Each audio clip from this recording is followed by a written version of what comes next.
الحمد لله وكفى وسلام على عباده الذين اصطفى سيما على سيد الأتقياء والأنبياء محمد المصطفى وعلى من تبعهم بإحسان إلى يوم الجزاء أما بعد فأعوذ بالله من الشيطان الرجيم بسم الله الرحمن الرحيم قل بفضل الله وبرحمته فبذلك فليفرحوا هو خير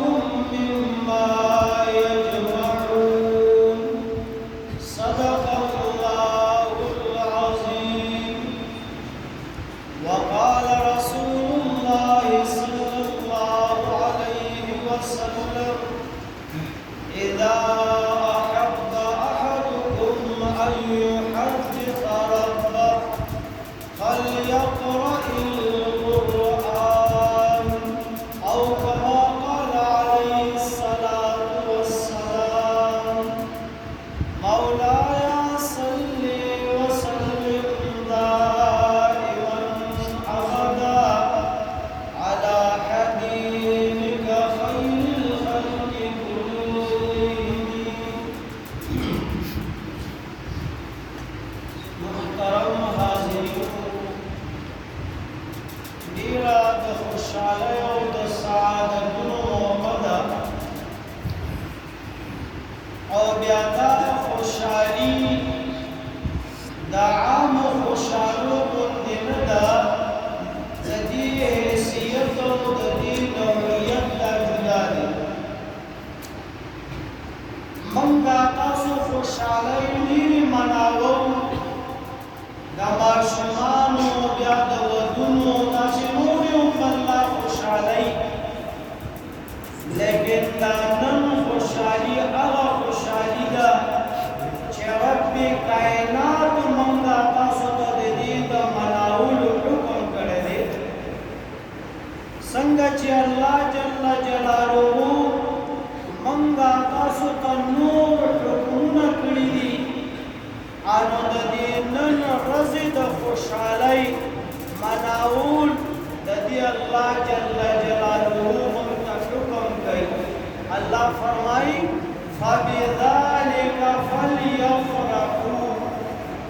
پدې دې دوی خوشحالي وکړي بیا ظاهره خبره ده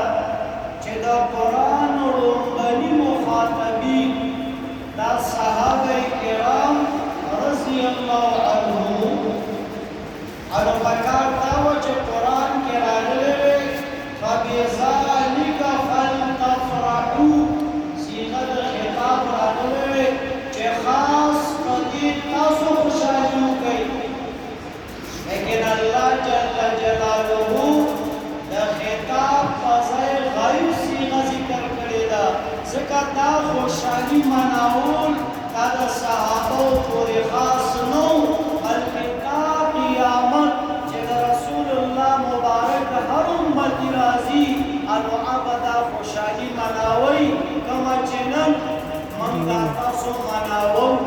انو دا هغه خوشحالي به محترمو چې رب کائنات د دې خوشحالۍ د مناولو حکم کړی دی او زه بیا ډېر زیات خوشحاله شوم او وجه د خوشحالۍ دا ده چې الحمدلله چې دا نن زمونږ ستاسو په څه باندې خوشحالي ده چې لس حفاظ کرام دي داسې شلو د پاسه ناظرین والا ملګري دي او هغه ټول الحمدلله زمونږ د شاګرد رشید قاري سالار صاحب د هغوی لوستلو م کړي دي نو دا لویه خوشحالي ده او بیا بله خوشحالي دا ده چې دا کوم سټیټ سیکرټري تاسو ته بهترین واقعات بیانوي قرآن او سنت بیانوي الحمدلله زمونږه محترم شاګرد دی او د مولانا صاحب د وینا مطابق زمونږه د استاد محترم د هغې د علوم امین او هغې وینا مطابق زما شاګرد دا ډېره د خوشحالۍ خبره ده چې سیکرټري هم زمونږ الحمدلله لوستونکی هم بیان کوونکی هم او مونږه تاسو باندې د قاري سالار ډېر لوی احسان دی رسول الله مبارک فرمایي من شهد ختم القرآن فكأنما شهد الغنائم حين تقسمون دا قرآن کریم چې کله دی طالبانو کوي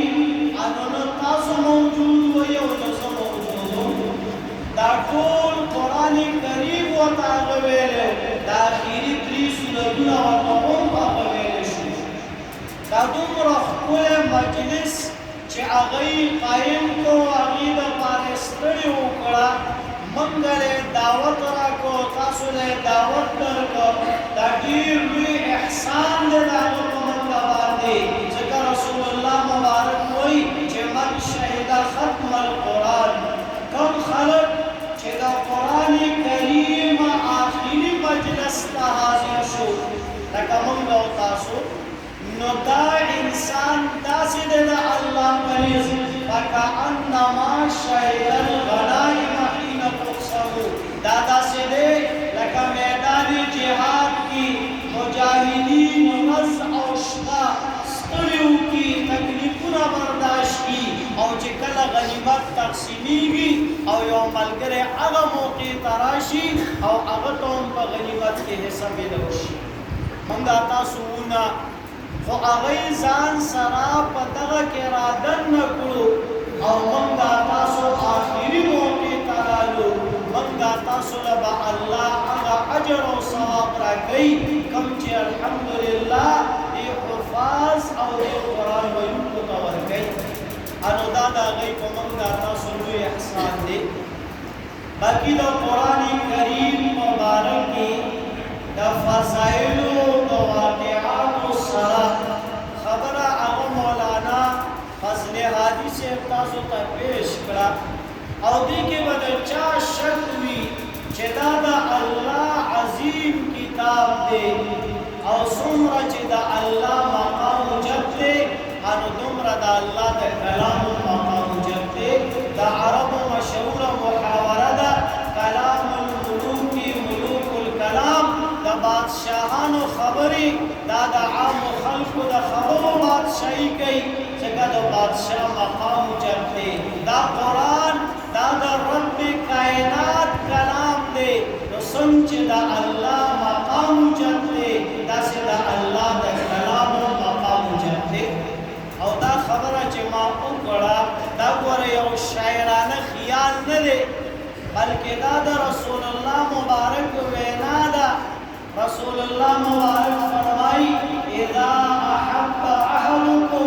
ان يحدث ربه کچرته یو کس په تاسو کې غواړي چې زه د خپل رب سره خبرې کول غواړم د الله سره هم کلامۍ شرف حاصلول غواړم فلیقرأ القرآن دې قرآن ولولي دا قرآن لوستل داسې دي لکه د رب کائنات سره خبرې کول مسلم شریف کی روایت دے ابو ہریرہ رضی اللہ عنہ دہاغی راوی دے فرمائی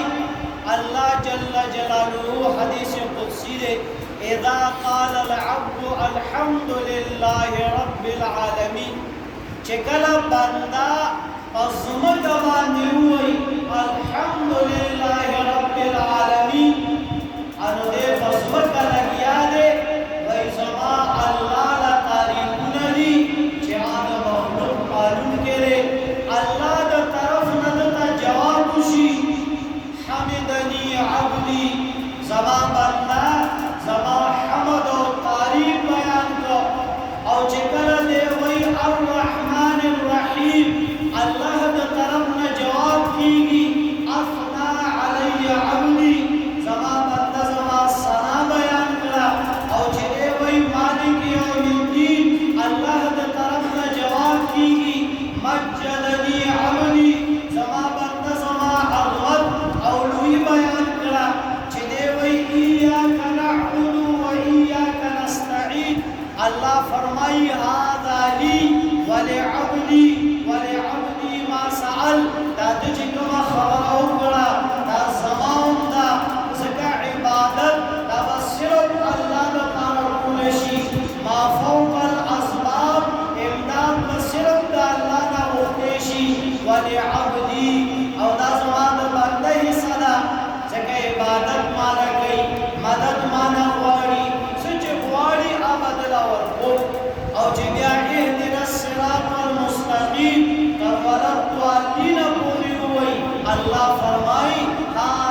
انو محترمو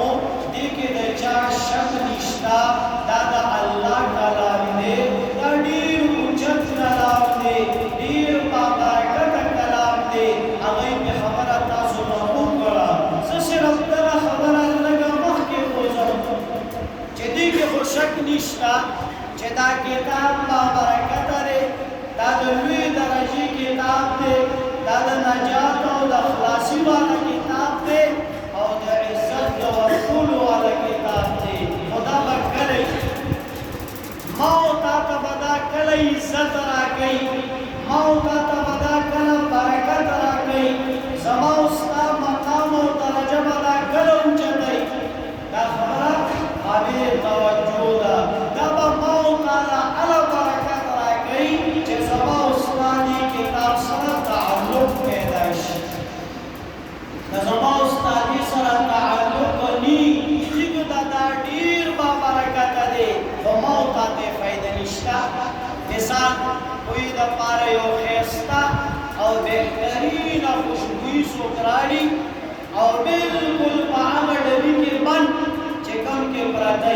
او دې ځای دې میز د پاسه کیږي او لکسات با کوئی چې را ډیره بهترین او ډیره قیمتي خوشبوئی ده الو چې موږ تاسو ناسیو نه خوشبوئی محسوس او نه ولیدا الو خامخا بنده وته وای چې را دې خو څه خوشبوئی مونږ نه لیدا وینا دا واله ویني او اله به محسوسه چې دا کولو کې او څه تعلق ور سره پیدا کی کزمونږ تاسو دا الله کتاب سره تعلق پیدا شو نو څنګه بابرکت دې داسې براله برکت راغی خلاصے والا کئی عزتنا والا کئی تو تعلق بمنگا تاسو پیدا کرو اس آغا تعلق اڑنبلے دادے چمن بدا اللہ دا کتاب ازدکو دزدکولو والا تعلق دا بمنگا تاسو طول پیدا کرو کناری نئی کا زنانی کا زوانی و کبولائی دلوی افسوس خبر دادا چه زمنگا معاشرہ کی دا قرآن دا کول با اغا خلق کئی چه اغا دا سر دا قرآن مکلف نی معشوم چه دا دکار ندے انو اغا معشوم باندے من دا اللہ کتاب وایو یا چیو بندہ معذورشی او اغا دکار کسب نبوزی نمانگے دا اللہ کتاب تکیلو دانا چی دا محبت اکڑل لیکن دا سی دانا قرآن دا کول اغا چالا چکم دا قرآن مکلف دی عاقل دے بالغ دے او سمجھدار دے دکار کسب کول والا دے اغلا پکار دادی چی دا اللہ دے عظیم کتاب تکینی او دا قرآن کریم صدقی او دا خبر سے کہ او ساتھئی چی کلا زمانگا استاسو دزدکول والا تعلق دا اللہ دے کتاب سره جوړ شو بیا ته وګوره چې د الله په نسبت کومه درجه ته د الله سره څه حیثیت او مقام لري بل مقام دې معلوم کا رسول الله مبارک ناس دې يهود رالل او ورته وی د الله رسول منګه تا وایا چې په دې قوم د ځمکه باندې د ټولو نه بهترین ځای کوم دی او د ټولو نه بدترین ځای کوم دی رسول الله مبارک د لا علم اظهار کو به ماته د دې معلومات نشتا ځکه علما وایي وان من العلم ان تقول لا ادري فيما لا تدري دا علم حصدا چې یو بنده په یو خبره نه پوهیږي او دې به وایي چې په دې باندې نه پوهیږي رسول الله مبارک چې هغه ته الله دړم بنو رسلانو ټول علم ورکړي دي دا الله ناموسو زمون عقیده او ایمان دي چې د رسول الله مبارک نزيات علم چا سره نو لیکن نبی علیہ السلام وی ماته پته نشته زبد جبريل علیه السلام نه پوښتنه کو او چې کله جبريل علیه السلام راغی دا وحی راړو والا فرشتہ ده لیکن اغون دا لا علم اظهار کو بما ته پته نشته زبد رب کائنات जिब्राइल अलैहिस्सलाम लाड़ो او چې کله واپس راغی ډیر زیات خوشاله دی په مخ باندې د خوشالۍ آثار موجود دي رسول الله مبارک ته تپوس کوي جبرئیل نور کلام تمہارا راضي دا الله د طرف نه وحی راغی دومره د خوشالۍ کیفیت معلوم لیدلې دا ولې دومره خوشاله جبرائیل علیہ السلام و فرمائی وَإِذَا اللہ محبوب پیغمبر زما خوشاله دیما دا کلنا چی اللہ زپیدا کرما دا آغا وخنوانی ترنن پوری مانا اللہ دا خپل قرب او دنیزدیکت آغا درجو مقام نو را کرے کم چی مانا اللہ پدی ظلم نو باندے را کرے ماتا آغا دا قرب او د نزدېکت درجه الله راکړه چې د پیدایش نه وروسته نو راکړې محدثین وایي څه وجه ده وایي وجه دا ده چې جبریل امین د طالب په جمع کې لباس کې الله راکړی د طالب علم جامه کې الله راکړی اوس الله سره د قرآن او د دین د طالب دومره قدر او حیثیت دی چې جبریل له هغه د کل مقام ورکو چې د پیدایش نه وروسته ولدا نور ورکړي دا چې کله موتا د الله د کتاب قرآن شروع حدیث مبارک کې راځي امام طبرانی ذکر کوي وایي چې کله یو نارینه او یا زنانه د کور نه راوځي او نیت یې دا دی نارینه دی جوان یا مدرسې ته روان دی زنانه چاکره یا د زنانو مدرسې ته روانه ده او دا یې ذهن کې دي چې زه زما د الله کتاب به زده کوم عمل به پرې کوم او چې الله یې راته وښیي نورو ته به دا بیانوم رسول الله مبارک فرمایي چې انسان لا د کور په کوشنه باندې قدم نیښي چې الله یې تمام ګناهونه معاف کړي اوس دا فضیلت او د طالبۍ دا مقام دا موږ تاسو ټول حاصلولی شو ټیک ده طالب علم فرد کامل هغه دی چې هغه لس کاله تېر کړي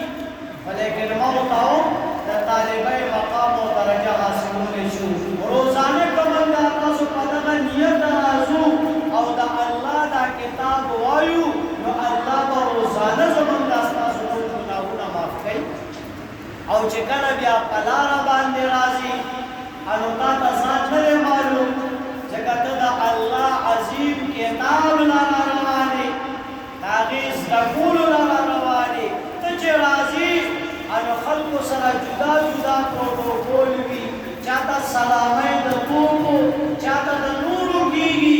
او ته چې کله په لاره راځي انو هغه معصوم فرشتې چې قرآن کریم کې الله فرمایي لا یعصون ما امرهم چې الله ورته څه ووایي نافرماني نه کوي د رب برابر د سترګې د الله نافرمانه نه دي عبادت داسې کوي ستړي کېږي نه هغه معزز فرشتې ای دا خپلې وزرې رالي او ستا د قدم لاندې دي چې ستا کوم برکات دي چې زموږ دې وزرو ته نقل شي یو توجیه محدثینو دا کړې ده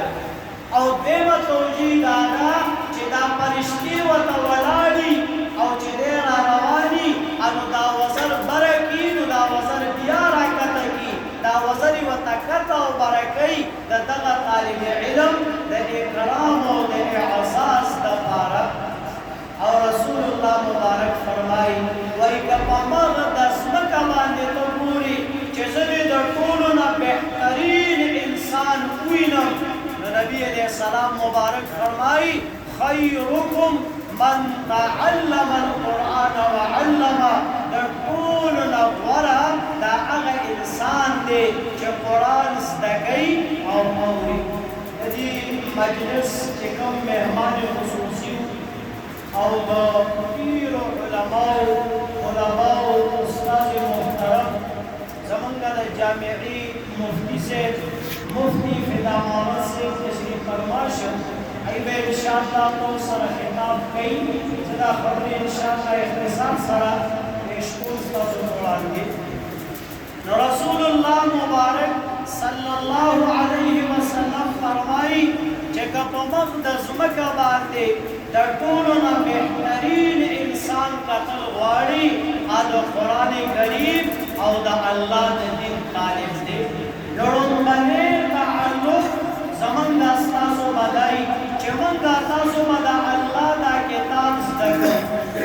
بعضې مشران هغه داسې د الله کتاب یې نه ویلې او یره زمونږ دماغ کار نه کوي، موږ پرې نه پوهېږو. نه همت کول دا زموږ ستا کار دی، هغې به الله ښکلې نتیجه مرتب کوي. همت به موږ تاسو کوو، موږ تاسو ته الله جل جلاله قرآن کریم کې د انبیاو واقعات ذکر کوي، عبرت لپاره د یوسف علیه السلام واقع پیش کوي. و دروازې جرنده دي او یوسف علیه السلام د هغې دننه دی. زلیخا پې مطالبه کوي، یوسف علیه السلام دا نه وایي چې اوس زه څه وکړم، ما سره چابي نشته، و جرندې لګېدلي دي، دروازې لګېدلي دي. د یوسف علیه السلام همت وکړو، الله ورته وواړه دروازې مولو کړي دي. نن که موږ تاسو همت وکړو او د الله دا کتاب مو شروع کړو نو که مو ختم که خدا زموږ مطلوب دی، او که ختم نشي او دې کې راله مرګ راغی نو دا د شهادت مرګ دی. حدیث مبارک کې راځي تر څو چې د الله په لاره کې نو دی به شهید وي. او دویم نمبر تعلق دا دی چې کله موږ تاسو د الله دا کتاب زده کړو نو بیا به د الله دا کتاب نورو ته هم ښو. څنګه چې قاري صاحب تاسو وکتل دا دی الحمدلله مخې ته زموږ دا ستاسو ماشومان ښکاري، دی ته د الله عظیم کتاب ولوسته، بلکې د لسو ملګرو هغه یاد وکړو. نو دغه شان دا بیا نورو ته ښود او که زموږ دا ستاسو دغه تعلق الله نصیبه کو نو د هغې په باره کې هم رسول الله مبارک فرمایي چې خیرکم من تعلم القرآن وعلمه. څنګه چې طالب د علم هغه بهتر دی نو داسې د قرآن ښوونکي هم د ټولو نه بهتر دی. و طالب یې ځکه مخکې کړی دی، علما نقطه ذکر کوي چې د ده تکلیف او مشقت ډېر او العطایا على متن البلایا. استادانو ته خو بیا هم سهولیات وي، داسې څه قانون وغیرې مخې ته دي، طالب ډېر لوی تکلیف برداشت کوي. نو ځکه د طالب مقام او درجه دا اوچته ده نو دا دواړه بهترین خلک دي. رسول الله مبارک وایي زمونږ استاد محترم به فرمایل وی چې کله د قیامت راځي او دا ډېره سخته ورځ ده، الله دې موږ تاسو ټولو ته په خپل فضل و کرم اسانه کړي. دا نور به دومره راښکته وي چې د یو میل برابر خلک په باقاعده خولو کې د عمل مطابق تر زنګونه تر نامې تر اوبو پورې او ډېر ګران میدان وي. رسول الله مبارک ته الله په دغه میدان کې حوض ورکړی دی، حوض کوثر. او چې کله رسول الله مبارک د هغې نه امت له اوبه ورکوي، الله دې زمونږ ستاسو نصیبه کړي نو چې چا اوس کړي نو بیا به میدان محشر کې نه تږی کېږي. اوس دغه وخت کې به داسې ګڼه پیدا شي، هجوم به پیدا شي چې کله هغه ګڼه وکتې شي چې دا څوک دي نو یې به حوض کوثر او میدان به د محشري رسول الله مبارک به په خپله لپه مبارکه باندې څه کسانو ته خوله کې اوبه ورکوي.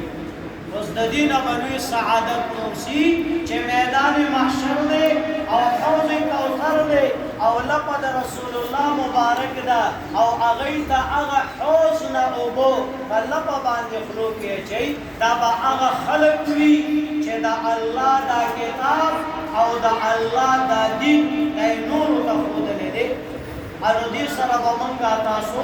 نورو ته د ښولو والا تعلق پیدا کوو. او دریم نمبر تعلق دا ضروري دی چې موږ تاسو چېرته هم وګورو او د الله کتاب لوستی شي. الحمدلله تقریبا هر جمعات کې د الله د قرآن درس کیږي، چېرته د رسول الله مبارک د احادیثو درس کیږي. فضائل اعمال په شکل کې یا د بل د حدیثو کتاب په شکل کې انو دریم تعلق دا دی چې هغوی سره موږ تاسو ناسته کوو اورېدل کوو ځکه چې کله موږ تاسو داسې مجالسو کې ناسته کوو او اورېدل کوو انو د داسې مجالسو په اختتام باندې باقاعده فرشته اعلان کوي چې قوموا مغفورا لکم تاسو د دې مجلس نه پاسئ خو په داسې حال کې چې الله تاسو ټولو ته ګناهونه معاف کړي دي اوس چې موږ تاسو د قرآن درس تکینو اورو د رسول الله مبارک احادیثو درس تکینو اورو نو یو به هر مجلس کې الله زموږ ستاسو د مغفرت اعلان کوي بل دغه مجلس کې چې دا کوم خلق ناست دي نبی علیہ السلام وایي هم قوم لا یشقی جلیسهم دا داسې قوم دی داسې خلق دي چې دوی سره څوک ناست وي هغه هم بدبخته دي انو بدبخت هغه انسان دی چې هغه د دنیا نه بېلا ایمان لاړ شي الله دې موږ تاسو وساتي اوس چې دی به بدبخته دي انو دی به د دنیا نه ایمان سره ځي نو داسې مجالسو کې ناسته دا د دنیا نه د ایمان د تللو ضمانت ورکوي د رسول الله مبارک د وینا مطابق چې موږ تاسو قرآن او سنت سره د اورېدلو تعلق پیدا کړو او څلورم نمبر تعلق دا دی چې د الله دا کتاب او د الله دا دین موږ تاسو ته ښیي انو چې زمونږ ستاسو د زړه نه هغوی سره محبت او مینه وي دا د محبت والا تعلق چې کوم خلک د الله قرآن موږ ته ښیي د الله دین موږ تاسو ته ښیي هغوی سره د زړه نه محبت او مینه ساتل صرف په دې بنیاد چې دی د الله د دین د ښوولو والا دی دی د الله د کتاب د ښوولو والا دی باقي هغه خلک چې هغوی موږ تاسو ته د الله قرآن او د الله دین ښیي او د دې معاشرې پیداوار دی د چا زوی د چا روري د چا پلار دی اینو هم ګناه کیدی شي معصوم نه دي لیکن موږ تاسو به ورسره بیا هم محبت لرو ځکه موږ تاسو ته د الله دین او د الله د کتاب درس راکوي او دا محبت داسې یو قیمتي شی دی چې رسول الله مبارک له یو صحابي راغی ورته وایي د الله محبوب پیغمبره دنیا کې چې کله زه کور ته لاړ شم انو ستاسو نه بغیر بیا ماته ژوند تېرول ګران شي انو ډېرو په جلدۍ سره ستاسو مجلس ته حاضري وکړم انو قیامت کې خو اول الله به موږ وبخي که نه دا پته نه لګي او که الله مو جنت ته کړو ستا مقام او درجې ته موږ نه رسو انو چې هلته به زما څه حالتي رسول الله مبارک ورته فرمایي المرء مع من احب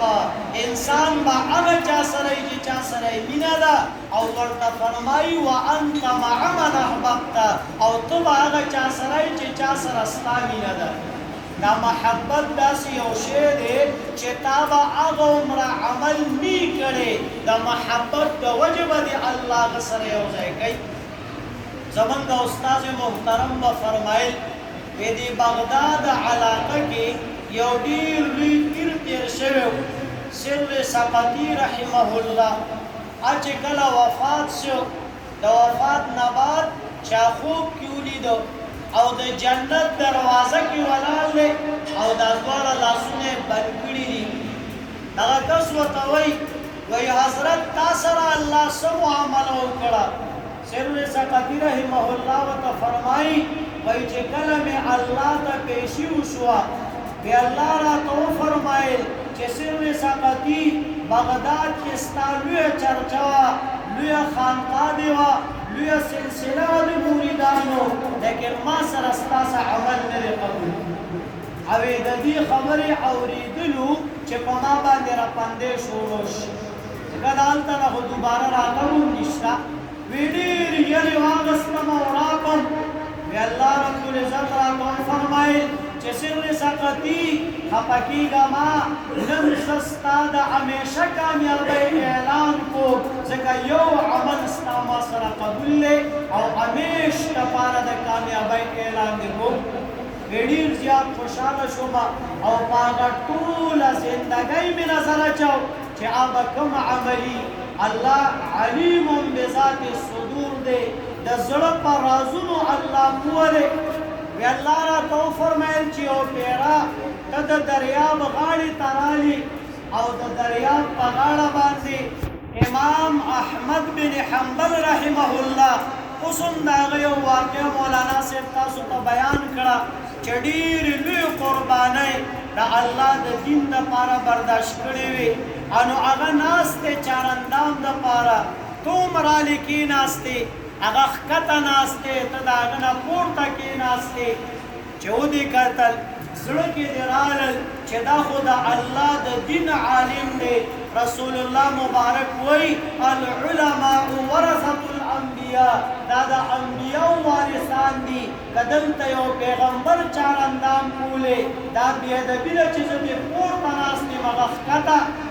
انو تایید چاته سونه وي دا خبره د زړه کې رااله خو الله علیم بذات الصدور دی وی ترالی او د هغه نه دې لاندې چارندام وکړو زما د دین د عالم قدر دې په زړه کې نو نن ستا همیشه د کامیابۍ فیصله ده دا د محبت خبره ده بیا ورته وایي دا لاسونه دې ولې بند کړي دي دا مې ځکه بند کړي دي چې کله امام احمد بن حنبل رحمه الله وفات شو او راغی انو الله جل جلاله د طرف نه ورته وویلی شو چې قیامت ته لا ډېر وخت دی انو ته څه مشغله غواړي چې هغه ته درکړم چې مشغوله یې په هغې کې انو علما خو دک وایي چې زموږ مخې ته طلبا ناست دي موږ د احادیثو مبارکو درسونه کوو د هغوی ته په ډېر څه باندې قبول دي انو امام احمد بن حنبل رحمه الله وی چې زه وایم چې د حدیثو درس مې کولی الله ورته د ملایکو جماعت کېنو او د حدیثو درس شروع کړ وی زه هم په هغه موقع باندې ومه نو څنګه چې موږ تاسو پلینولو وی دا بې هغوی ملایکو راویشتل نو دا ما راټینګ کړي دي په هغې کې نو موږ تاسو چې د دوی سره د زړه نه محبت ساتو موږ تاسو څه کیو زمونږ ستاسو د مذهب امام ابو حنیفه رحمه الله چې روایتاً او رؤیتاً تابعي دی او صحابه لیدلي دي او مې د هغوی نه روایت نقل کړی دی او دومره لوی د علم او د عمل یو غر هغه چې کله به د شپې ودرېده او بیا وفات شو یو ګاونډي سره خپل بچی کوټې ته راختلی ورته وایي دا جینې کور کې یو ونه وه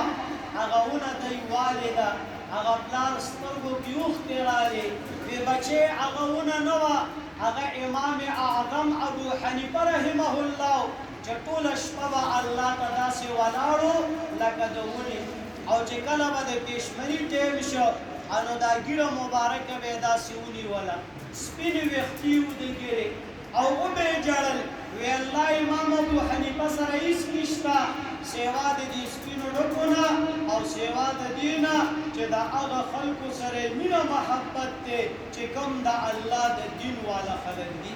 دا یو ډېره لویه خبره ده چې زموږ ستاسو دې خلکو سره محبت دي نن د غیرو ایجنډه دا ده او هغه غیر به په خپل میشن کې الله کامیابیږي چې د علماو او د عوامو په منځ کې لرېوالی پیدا کړي تر څو چې د علماو او د عوامو یو بل سره جوړ دی تر هغې پورې دی په عوامو باندې خپلې خبرې دا نشي تسلیمولی خو چې کله د علما ډډې ته کړي داسې مثال دی لکه یو صحرا او بیاباني او هلته یو شپنکی ګړي بوځي نو چې کله شپنکی یي ګړي بېځي خواته شرمه بل شی نه راځي نو چې شپنکی ترې ډډې ته شي نو هلته پرې راځي علما دا د شپنکي مثال لري نو چې کله د علماو او د عوامو په منځ کې لرېوالی راولي او بیا چې هغوی څه وایي هغه کوي دا د هغوی جنډه ده دا د هغوی مشن دی نن بعضې ساده مسلمانان هم په دې کې راګیر دي علماء پس قسمه قسم خبرې کوي حالانکه علما د امت خیرخوا دي د علما د امت همدرد دي او زه خو بار بار دا خبره کوم ځوان په معاشره کې د عالم غوندې خیرخوا او داسې همدرد به هېڅوک پیدا نشي زما ستا دا لباس چې کله نو او ما تا کله بربنډو نو دا عالم زما ستا خدمت له راغلی دی اذان او اقامت یې شروع کړی دی او چې کله زما ستا دا جامه وباسي او بیا مو په کټ باندې ګیري ښه ورته پته وي چې دی به ما پسې لګیا و ده به ما پسې بدې ردې ویلې بیا ودرېږي وایي الله ټیک ورې ماف کړې مونږ جرګه کې راغلي یو اول وګوره اخر وګوره مینس کې وګوره قرآن وایي قو انفسکم واهلیکم نارا دا زما ذمه داري ده ستا ذمه داري ده زه به ځان هم بچ کوم خپل اهل و عیال به هم د اوره بچ کوم نن زه ځان ته سم نیمه اهل و عیال به څه بچ کم دا قاري صاحب دی قاري سالار صاحب بغیر د غرض او لالچ نه ستا بچي ته ناست دی ستا بچی د دې قابل جوړی چې هغه الله د جهنم د اوره بلکې تا سره یې فکر نشته هغه سره یې فکر دی نور خیرخوا همدرد به څوک چې د پردو ماشومانو فکر د پردو ماشومانو چې کوم جنکۍ د هغوی دپاره ادارې حالانکه که موږ تاسو د ماشومانو فکر ونه کو علامه آلوسی رحمه الله یو روایت ذکر کړی دی فرمایي اشد الناس عذابا یوم القیامه من جحل اولاده د ټولو نه بدترین عذاب په ورځ د قیامت د هغه مور او پلار چې اولاد جاهل پاتې کو نن خو ته صرف د هغه جسماني تربیت کې ښه نقل سکول ته یې بوځې ښه ناخه خوراک وله ورکې ګټه وله کې د هغه روحاني تربیت تا سوچ هم نه دی کړی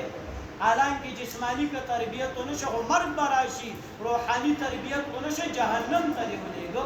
د دې د وجې نه دا زمونږ ستاسو ډېر خیرخوا دي زمونږ ستاسو ډېر همدرد دي زمونږ ستاسو نه چې دوی سره څومره تعاون کېدی شي چې مونږ تاسو په هغې کې هېڅ کمی نه کوو دا دی چې کومه اداره قایموي هغه نه دی خپل بچي له قایموي نه خپل بچی له قایموي نه ذاتي جاګیر ځان له جوړوي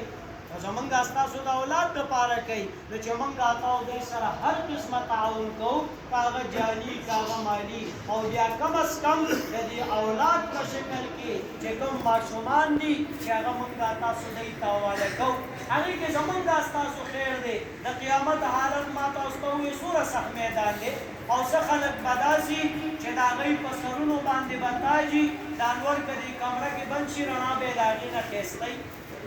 دغه غاړې ته به یې داسې حار لګېدلی ړومبني رستني خلک به ترې تعجب کوي لباس به یې داسې ټوله دنیا به یې قیمت نشي ادا کولی مخ به یې څوارلسمې سپوږمۍ نه ښایستی دا به څوک دا هغه مور او پلار دي چې په خپل اولاد باندې د الله دین زده کړی دی د الله کتاب یې زده کړی دی زه په دې خبرو باندې اکتفا کوم الله دې موږ تاسو ته د عمل توفیق را نصیبه کړي واخر دعوانا